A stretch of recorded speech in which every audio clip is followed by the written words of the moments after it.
I got married while I was in prison. Matter of fact, I got married 2 months before I came home from prison. And I counted a blessing just for the simple fact that me and my wife survived somehow, some way through the years while I was incarcerated. Her coming up to the visitation room, us getting married in visitation, not being able to have a honeymoon, and me finally able to come home. This would be our first night that we'd be able to spend together. And man, it had been a day. After being tested by my stepfather and man, feeling like I looked the devil straight in his eye just a few moments before, my wife said, "Hey, it's getting late. Let's head to the hotel."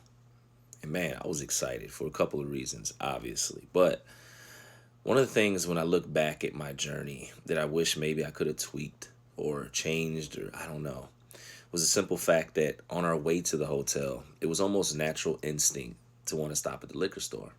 And I remember being excited because this would be my first time as an adult legally that I could go to the liquor store and purchase something to drink. You see, I had battled issues with drinking prior to my incarceration, while I was incarcerated, and I hadn't fully acknowledged them the way I should have. Not to the point where I didn't want to touch that bottle anymore. Not to the point that I understood that it was the bottle that oftentimes made me go off the deep end. You see, most of us, when we come home, we want to celebrate. That's what we want to do. We want to be around family, eat good food, have a drink, relax. Because, man, it's not been a long day. It's been some long years. We got that bottle of Crown Apple, went to the hotel, and we had a great evening. Enjoyed ourselves, you know.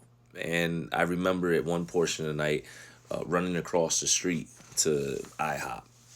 And in that moment at the same time running across the street being excited but also immediately as I was crossing the street telling my girl, yo, we can't be doing this is jaywalking. I ain't trying to get in trouble, not my first day.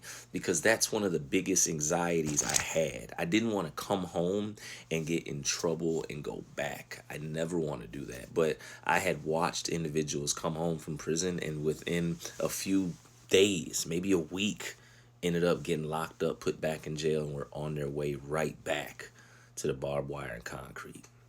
So yeah, it was the smallest of things. And looking back, even in moments that should have been full of joy throughout the course of that day, even then at the end of the night while going to IHOP for a late night breakfast, if you will, man, I found anxiety creeping in about jaywalking.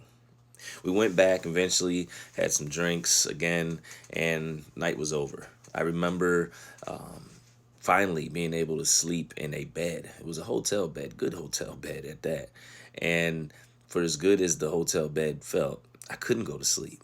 I tossed and turned, or maybe it was just the excitement. Maybe it was just I don't know, the knowing that I was finally free and not wanting to miss another moment because I had been incarcerated for so long. But it was hard to sleep, and mixed in with the fact that this was the first time in 17 years that I was sleeping with somebody in the bed with me. Though I was appreciative and I was glad for that, it was still a new experience that I would have to get used to, just like everything else in the world.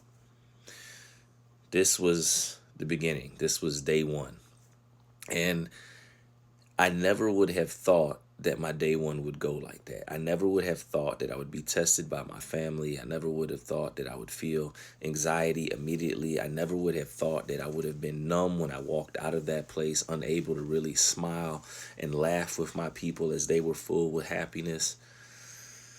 But there you have it. That was my day one.